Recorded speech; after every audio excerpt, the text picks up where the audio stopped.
Thank you. Thanks, Dennis. It's a pleasure to be here.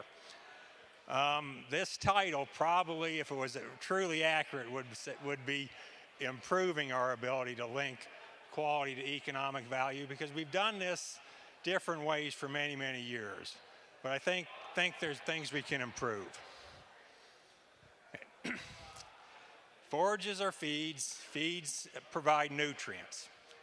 And so when you're picking feeds or pricing feeds, you got to say, what do you want from that feed?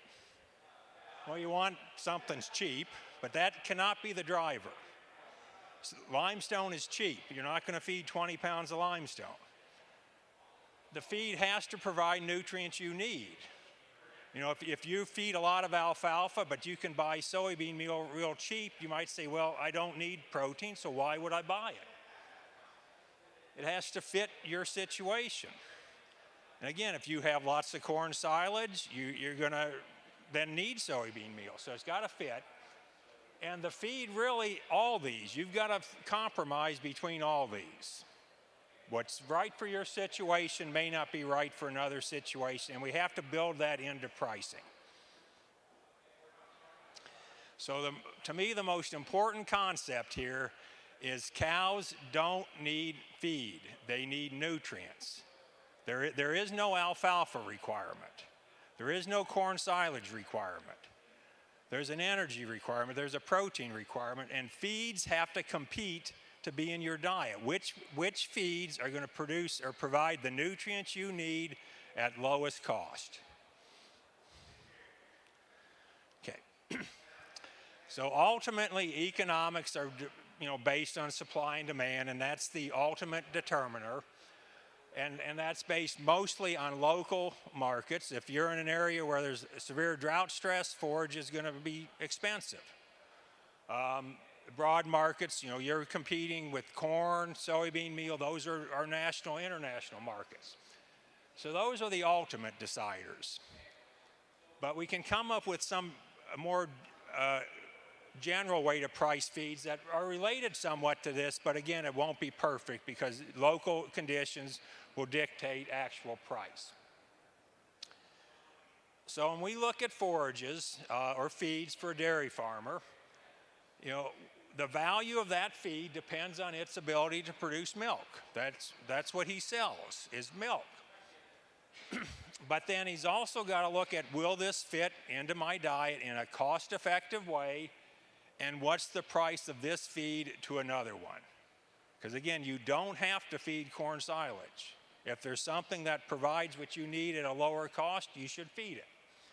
So we have to try and incorporate all this into a system to value forages or feeds. Okay. So the approach we've been working at, and we've been working on this for probably 10 years at Ohio State, and the two concepts is cows won't produce milk without nutrients. And if you want cows to produce lots of milk, they have to eat lots of nutrients. And so our value system or evaluation system has to take into account the nutrients, and it has to take into account the effect of the feed on intake, and it has to take into account the price of nutrients.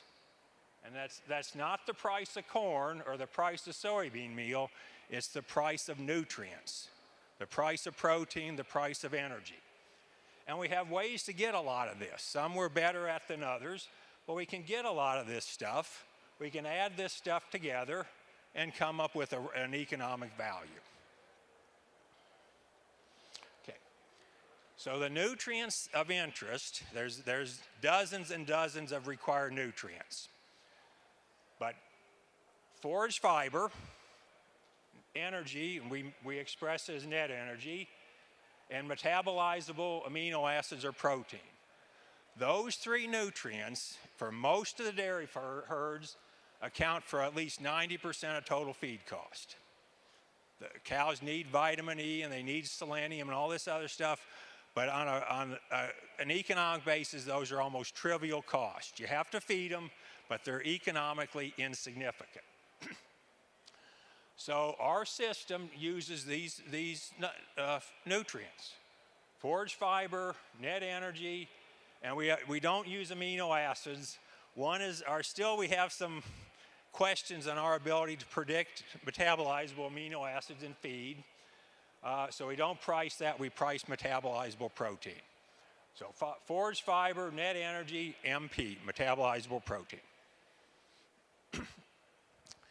Now, the systems that are in widespread use today treat fiber as a negative. If you look at all the indices, all the quality indices used today, as fiber goes up in the forage, the value goes down. And that's largely for the two top reasons here. Fiber is less digestible. On average, and there's variation here, but on average, a pound of NDF has half the energy as a pound of corn or a pound of starch, half. So as fiber goes up, starch goes down, diet net energy or feed net energy goes down. Fiber fills up cows. So if you feed a lot of, especially forage fiber, they eat less, they produce less milk. So that's a negative. And then lastly, for hay crops, alfalfa more than grasses, but both of them, as fiber goes up, generally, protein goes down. And I have a question mark there because that correlation is not nearly as strong as people think. But there's lots of reasons to treat forage fiber or fiber in forages as a negative. It decreases value. But forage fiber is a required nutrient for ruminants. If you don't feed enough of it, you're going to have sick cows. You don't feed enough of it, you're going to get less milk fat. Overall, it's not that good of an indicator of protein. So we've emphasized the negatives, but we forgot that the only reason we feed forage to dairy cows is fiber. If I could feed cows and keep them healthy and productive with a corn soy diet, that's all I'd feed them is corn and soybean meal. But we absolutely have a forage fiber requirement. Okay. So again, there's clear reasons to value fiber as a negative. This is a meta-analysis from Mike Allen. Each line is an experiment. And this is NDF in the diet versus intake. And in these experiments, diet NDF increased because forage NDF increased. They didn't feed soy hulls or replace corn with soy hulls. It was either they fed more forage or they fed lower quality forage. And you can see almost every experiment goes down. There's a few exceptions, here and here, but most of the time, if you increase diet fiber, diet NDF by increasing forage NDF, feed intake goes down, milk is going to go down. But there's studies like this out there. If you maintain forage NDF in a diet, in other words, in these experiments, forage NDF increased. But if you maintain forage NDF and feed, in this experiment they had alfalfa hay with 36% NDF, alfalfa hay with 50% NDF, but they maintained diet forage NDF at 24%.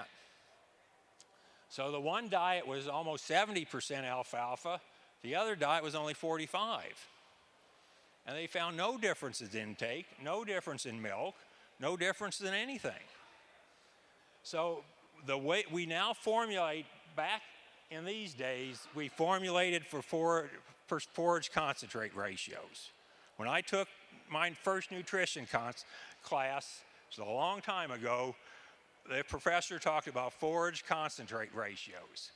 I haven't talked about that for 15 years. I talk about forage NDF. Let's formulate diets to provide a certain amount of forage NDF. And so the way we formulate diets now has reduced the negative effect of forage, of increasing NDF and forages. This is an experiment where they took a mix of alfalfa and corn silage out and put in a soy hull. So they're replacing fiber, forage fiber, with byproduct fiber, more or less. And you can see in the blue bars here are the low forage diet, only 15% forage NDF. The gray bar, 25% forage NDF, so a lot lower in soy hulls. Milk fat goes up as they fed more forage NDF. Milk fat percent, milk fat pounds, yield goes up. So forage fiber has economic value. And then this thing about, okay, I want alfalfa with low fiber because it's going to have high protein. On average, there is a correlation, a negative correlation. As fiber goes up, protein goes down. But there's more variation within a fiber level than there is across this whole thing. So you can have alfalfa with 45% NDF, 15% protein, or 25% protein. So don't assume low fiber alfalfa has high protein. That's not a valid assumption. So we have to, if we're going to value these feeds, we have to value protein independently. We can't rely on the negative correlation to value protein. Okay. One of the first approaches was a relative feed value, RFV, and I'm going to be critical of this, but I'm also, this was the first attempt to link value to quality. So I'm a little critical with what we know now, but I also think this was a great first start. I'm not going to show the equation, but all the equation had was NDF and ADF. And if you take that equation and do your algebra, you can actually condense that equation into RFV equals a constant divided by NDF minus a constant. That's all it basically came down to, because the correlation within a class, legumes or grasses, within a class were so highly correlative, if you measured one, you measured the other. So really the only thing RFV did was account for fiber, NDF, and it was only negative. Fiber goes up, RFV went down. So it has some correlation. So this would be as NDF goes up, energy usually goes down. So it has some relationship to nutrient value, but not very much. And this has been largely abandoned. We moved on to RFQ, which again, I'm not going to go into the whole equation, but it includes in vitro NDF digestibility, along with some nutrients. This was developed for hay crops. We feed a lot of corn silage, so we really need to validate systems for corn silage. And really the equation essentially is energy. As TDN estimates intake, does some math, and energy. It ignores protein. It only values energy. And again, in this equation, as fiber goes up, RFQ goes down. It's only given a negative value. It doesn't implicitly value protein, and again, because of the way we formulate diets now, for forage NDF rather than forage, this relationship isn't as strong as it used to be. So I think we can improve. Okay. This is the same type of graph I showed earlier. This is RFQ versus protein. On average, high RFQ alfalfa, this is alfalfa, high RFQ alfalfa on average has more protein than low. On average, a 10-unit change in RFQ equals about 0.2 of a unit increase in MP. Based on typical feed costs, that's about $2 a ton. That's it. That's the only value protein is given, is this about $2 a ton. Because again, remember, MP is not in RFQ. But again, within an RFQ unit, you have a range of 6 units in MP. That range is worth $50 a ton. So there's more variation in economic value from protein within an RFQ than across RFQ. So this is one of the major limitations of RFQ, is it does not appropriately value protein. Okay, so that's the background. So when we started working on this, we said, first of all, the system has to value all the important nutrients. We wanted it to work with corn silage, and we wanted it to not only include the negative effects of fiber, but also include the positive effects. And then an overarching requirement was it had to be, whatever equation we came up with, it had to be based on easily obtainable inputs. You know, we can come up with some fancy equation with inputs that no one can measure. What value is it?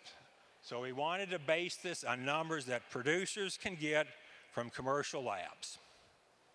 And we almost succeeded, but there's still a little gray area here.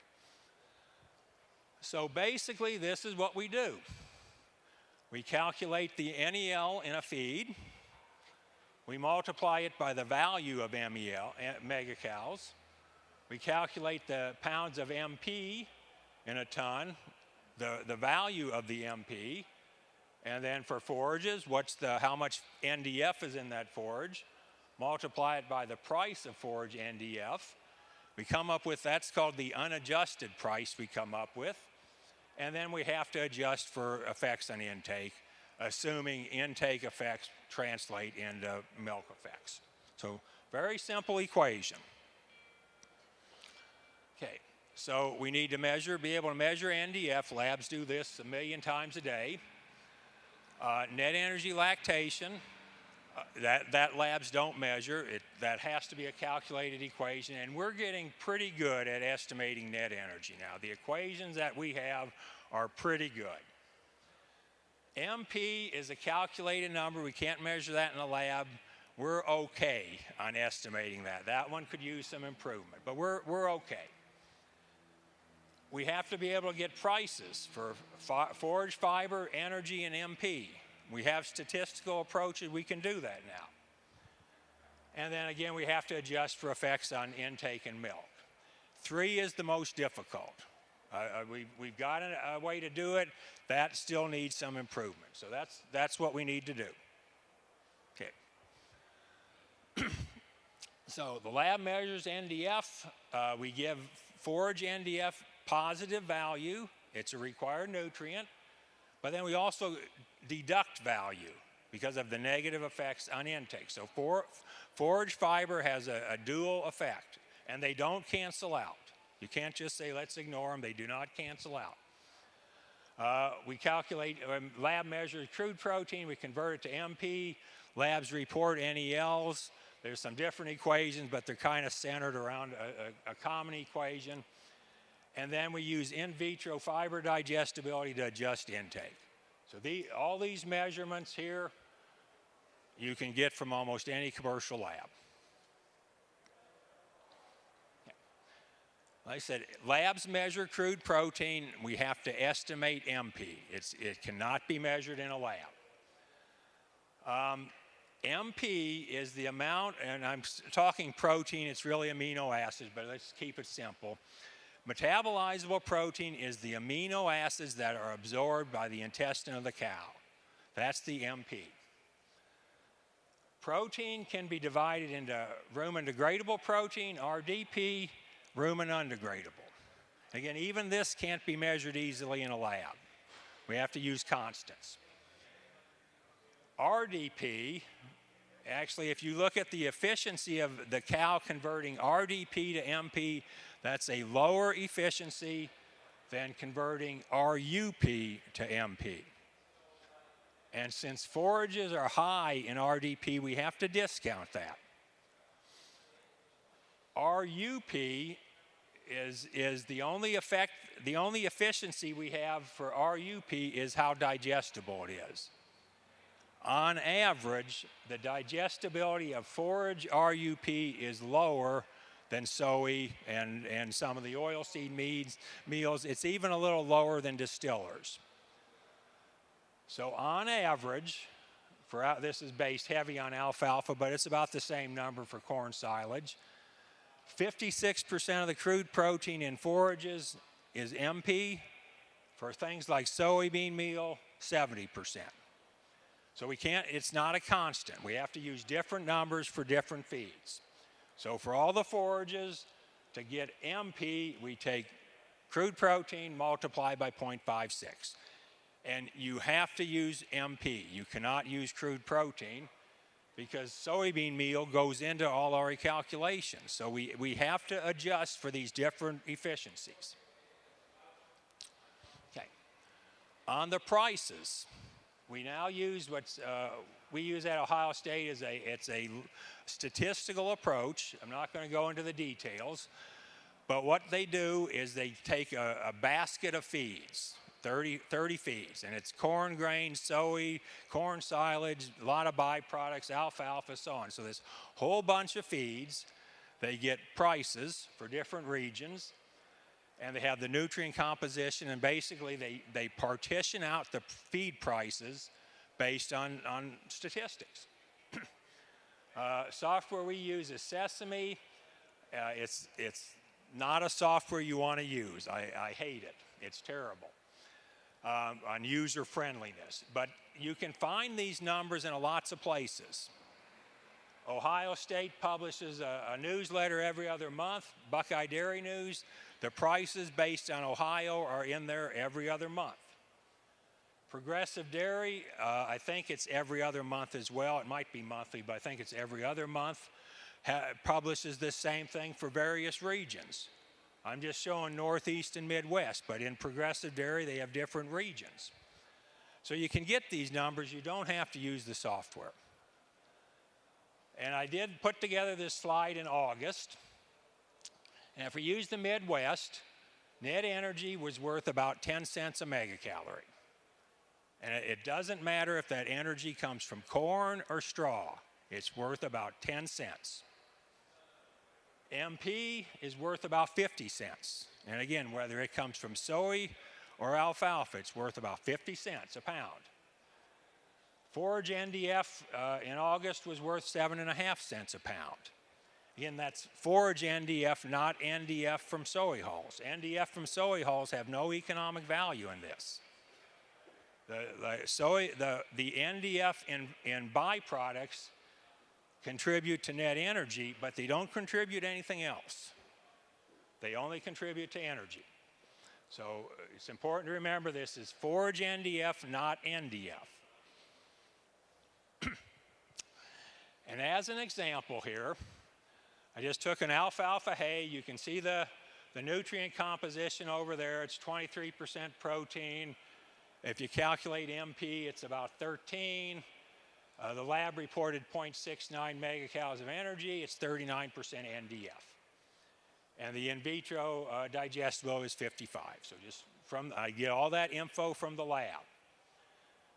So you calculate the nutrients provided. I'm doing a ton. So in a ton of this alfalfa hay, there's 400 pounds of crude protein, 227 pounds of MP. So you just do the math to say how many nutrients are in a ton of feed.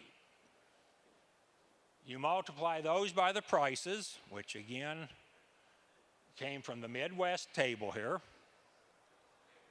And you just do the math. And so in this alfalfa, there's $113 worth of energy, of MP, sorry, $126 worth of energy, 51 bucks worth of fiber. You add them up and $290. So based on nutrient analysis and a competitive feed market, this alfalfa will provide you $290 of nutrients. If you can buy it cheaper than that, you're getting a good deal. If you're paying more than that, you might want to think, where could I get these nutrients cheaper? This is unadjusted. This is corn silage. I won't go through all the numbers, but using the same approach, corn silage was worth 91 bucks. And again, there's no reason this should not work equally well for corn silage as alfalfa or grasses. Because the nutrients we can measure, we get the prices, are feed independent, we can get the values. The prices are determined statistically. Statistical calculations have uncertainties. It isn't like adding 2 plus 2 is 4. It's 2 plus 2 equals 4 plus or minus something. And so there's variation or uncertainty associated with the cost. And I did this in August. And so again, the prices there, 10 cents, 50 cents, and 11 cents. That might be a typo, but have variation. And so when we calculate this 290, it's actually 290 plus or minus something. It's not 290. And so if we take the normal expected variance in prices, the plus or minus for forages is 10 to 15%. So what that means is that 290 is really anything between about 255 and 325, you'd say is you're getting your money's worth. If you can buy this alfalfa for that within that range of prices, you're getting your money's worth. You're not getting a bargain, but you're not overpaying. You're getting what you paid for. So all this is straightforward. And this method works for anything. I'm limiting this talk to forages, but it works if you wanted to say, should I feed wheat or corn grain? Works great. Bean meal or cottonseed meal? Works great. In fact, it works better for these feeds than forages. Forages, in addition to providing nutrients, can have positive or negative effects on intake. And we have to adjust for that. For example, if you had BMR corn silage and run through this, it's going to give you almost the exact same value as regular corn silage. And we know a pound of BMR is worth more. We know that. If you look at typical bud alfalfa versus full bloom, it's only going to give bud alfalfa about 5% more value. And it's worth more than that. The difference is worth more than that. So we have to go beyond this. We have to go beyond just nutrient analysis. And so when you look at what we have, NDF is correlated to intake and milk, but not very well. So there's a lot. If all we used was NDF to make these adjustments, we're not accounting for very much variation. RFV, again, is just NDF. RFQ does account for more variation. It should be better correlated to DMI or intake than RFV or NDF. But right now there's not a lot of data saying a point of RFQ will give you this much more milk or this much more intake. So we're lacking. This may work, but we need some data to correlate RFQ to intake and production. So what we have is in vitro fiber digestion. At 30 to 48, it doesn't matter, but you got to pick one. But from looking at the data, it doesn't matter which one you pick, but you have to pick one and use only one. They're correlated to intake. They work with mixtures, grass legume mixtures. It works with corn silage, and this is a routine assay now. Labs will give you this number. The problem with in vitro is it's good at looking at differences. In other words, if I increase in vitro digestibility 5 units, I can predict what that response is going to be. But if all you tell me is it's 50%, I can't use that number to predict production. So you need to look at change, which is a limitation. If you've heard many forage quality talks, you've seen graphs like this. This is from 2005. Each line is an experiment. In these experiments, they take, for example, corn silage with low fiber digestibility versus high digestibility. And you can see almost every one of those experiments, and again, there is an exception, but the slope of those lines in almost every experiment is about the same. So the change in vitro for all these different experiments caused about the same response. And on average, for every 1 unit increase in fiber digestibility, intake goes up about a quarter of a pound, FCM goes up half a pound. Almost every experiment. But if you look here, let's say, because if a feed had 50% in vitro, you had intakes of 45 pounds and intakes of 62 pounds. So we can't use the number. We can use the difference. And that's again, an issue. Okay. So the approach we took is you measure in vitro. And again, it doesn't matter 30 or 48. You compare it to a standard. And the standard has to be the same hours. So if your sample is 30 hours, your standard has to be 30 hours. You multiply the difference by half a pound of milk, 0.3 pounds of intake, convert to income over feed costs, convert to tons. The big question here is, what's the standard? What standard are you going to use? And I don't know.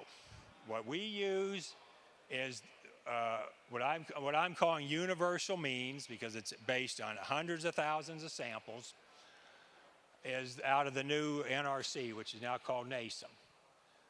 But on average, alfalfa had a 48-hour in vitro of 49, corn silage was 52, cool season grasses was 64.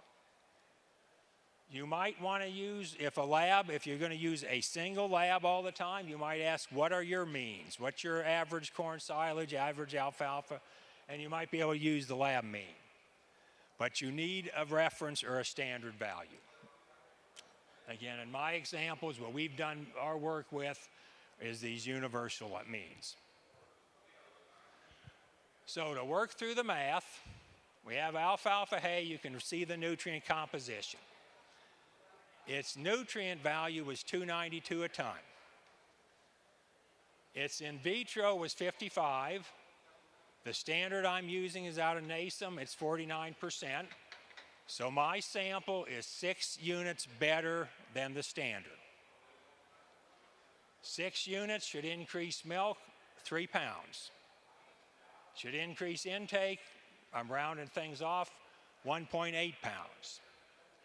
So if you put in a price of milk, I use 20 bucks, feed at $13 a hundred, that's dry matter. You do the math, that 6 units of higher in vitro is worth 36 cents a day in income over feed cost.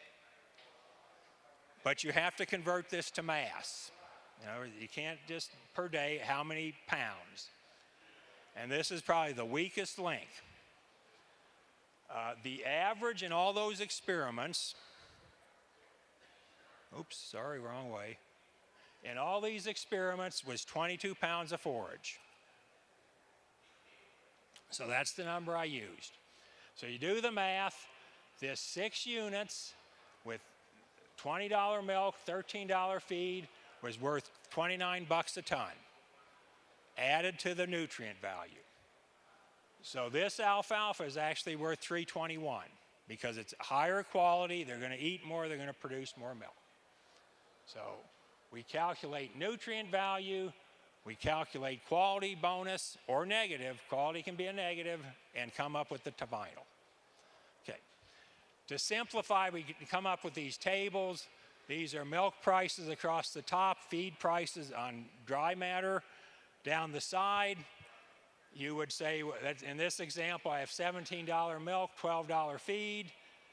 If the test unit was 5 units lower, then I'd take 5 times 4.5, subtract 20 bucks. So you can just use these tables instead of doing all that math. Okay.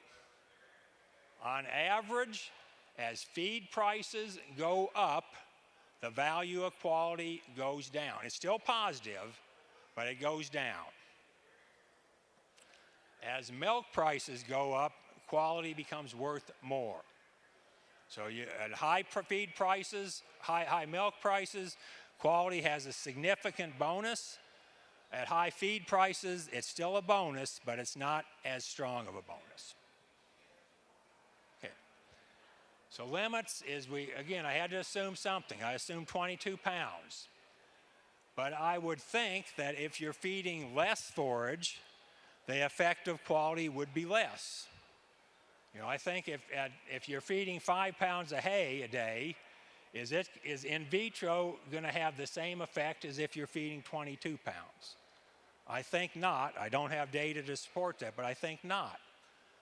So that means on low inclusion rates, this method is probably going to overvalue quality.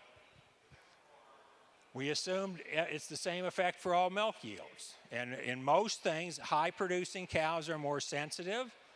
So it's likely if you have a high-producing herd, quality is going to be worth more than what this method produces. And then lastly, the data is corn silage and alfalfa. I think there's one grass experiment. So it's very heavily based on corn, silage, and alfalfa. I have no reason to think it won't work with grass, but it's not based on very much grass data. Okay.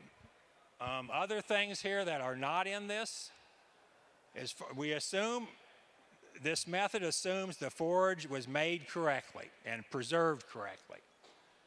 If you got a rotten silage, it's not worth much. So we assume good fermentation. Particle size affects how valuable forage fiber is. We assume that's a management decision, that's not a forage decision. We assume it's adequate chop length. And then we assume, again, if it's hay and it's moldy, it's worth nothing. I don't care what this thing says, it's not worth anything. So these other things you have to look at and make your own adjustments. There's a new a paper came out here a few years ago with what they call as a corn silage quality index. This is only for corn silage. What they did, they went to a bunch of farms. I can't remember, 30 or 40 or 50, but a bunch of farms, took production data, and then they took corn silage. All these farms fed, the predominant forage was corn silage. So they took silage samples, took production data, and so on, and then they ranked these farms from best to worst. And then they ranked the silages from each of those farms in a class. So grade 1 was silages from high-producing herds. Grade 4 was corn silages from low-producing herds. And there's a grade 2 and a 3. I'm just showing the extremes here. The corn silage dry matter between the best, grade 1, and the worst, grade 4, no difference. Grade 1 corn silage had higher protein than grade 4. It had higher in vitro, which makes perfect sense.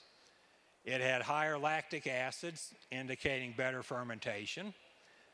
It had lower ammonia, better fermentation, and there's no difference in NDF.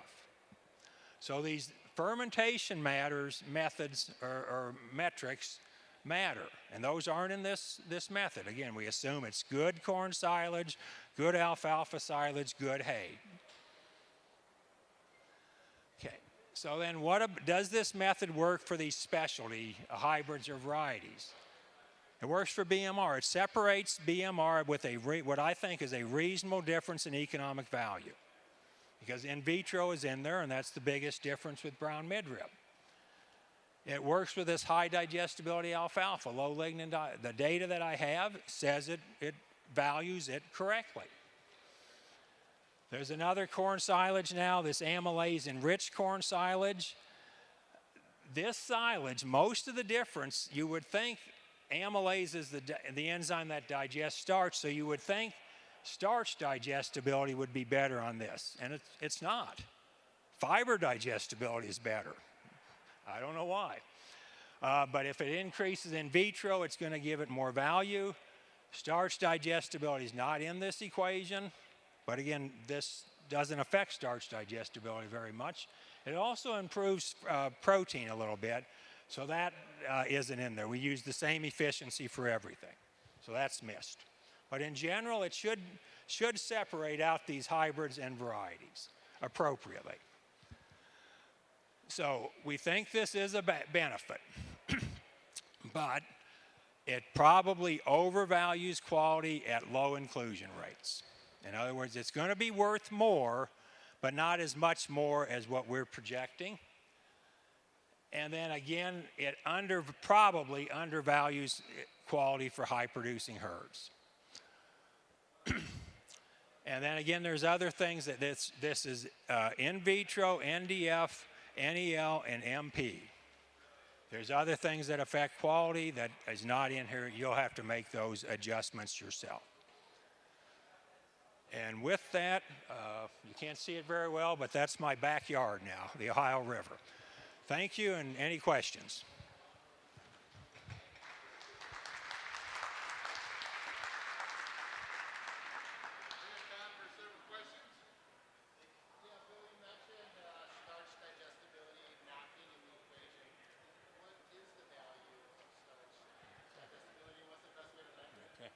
The question was, starch digestibility isn't in here.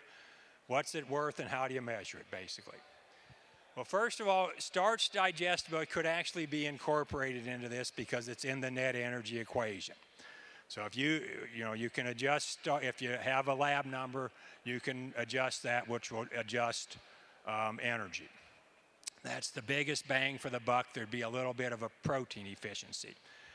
The issue, though, is how do you measure it? Current lab measures, and they call them different terms, starch disappearance, starch degradation, that's measuring rumen. A lot of starch digestion happens in the intestine, where you can have differences in the rumen of 20 units. Total tract might differ by 2. So those numbers greatly over, the differences is much more than what we see in a cow. So right now, I don't have a way. The only way I would have a way, and this is not as clear as I'd like, is fecal starch. Taking fecal starch, having it measured, there's equations that'll give you estimated starch digestibility.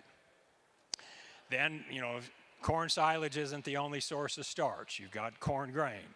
So you have to assume corn grain has a typical digestibility of 92%. Corn silage will give you the rest to mathematically calculate, and that's the only way I know how right now. But a lab method, just be careful. These lab methods have value in estimating rumen effects, but they should not be used to estimate energy.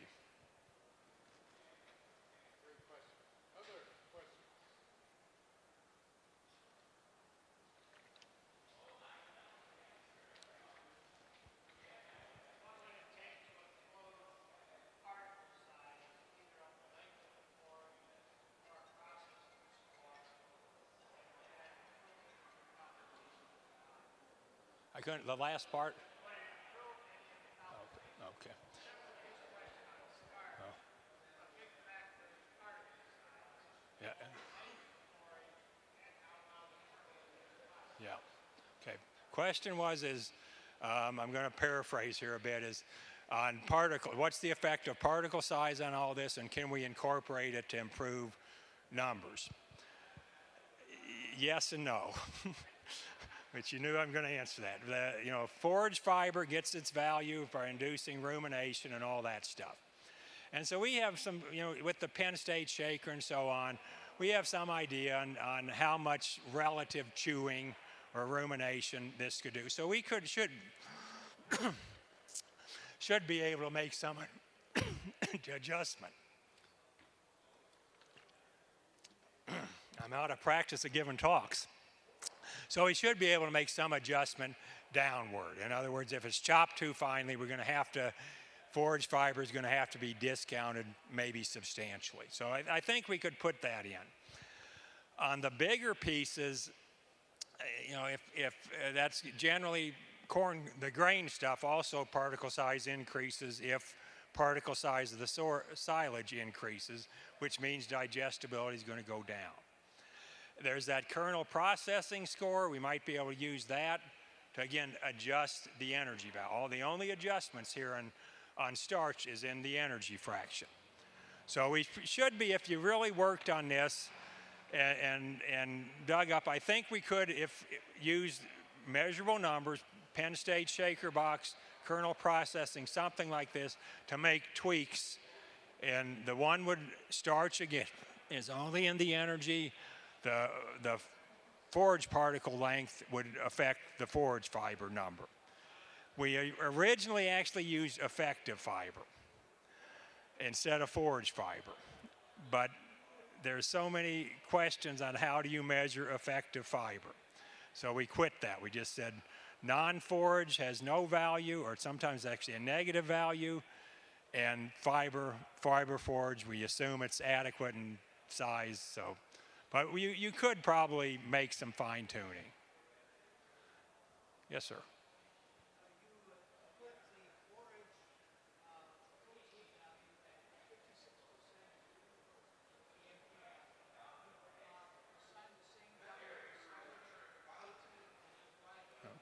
Okay. The question was on CP to MP efficiency. Is it the same value for silage and hay and so on? We put the same value, and we looked at this, and it was a little different. It was, silage was a little bit lower than hay, but it was like 54. So I just figured it's easier. With all the other uncertainties in calculating that, we just set it at 56. If you had, say, severely heat damaged protein, heat damaged silage or hay, then what we'd say is you use, instead of crude protein, you use available protein and then convert that to MP. So that value is only for non-heat damaged forages.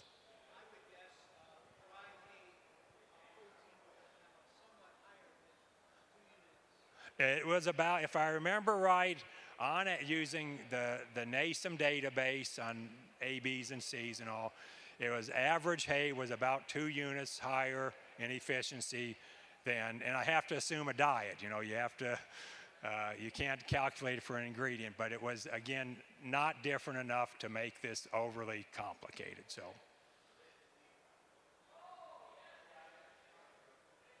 Yes.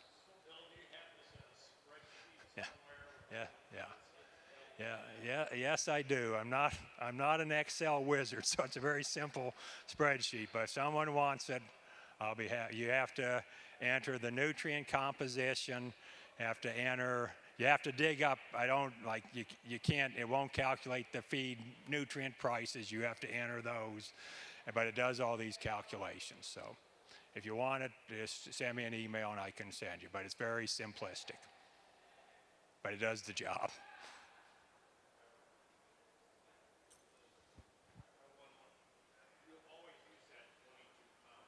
Yeah. You could. I mean, but then you get, if I do the math, it's going to put quality at, because it's in the denominator. So it's going to make quality worth a huge amount, because it's going to say I feed 5 pounds of this and I get all this milk and intake. And I don't think that's right. I think it should go the other way. Yeah. And I found, I wish, somebody would do some experiments where all the forage quality studies were usually done with very high inclusion rates. And that makes experimental sense because you're going to see something. But nowadays, a lot of people feed 5 pounds of alfalfa. That's what goes in diet. So I haven't found studies where they said, does quality matter if I feed 5 pounds? I don't know. Again, just intuitively, you would think it would have to have a lot smaller impact than 22 pounds. So some of these young guys need to do that experiment. Any final questions? All right. Okay, thank you very much. Thanks, Bill. Really appreciate you. Thanks for coming over from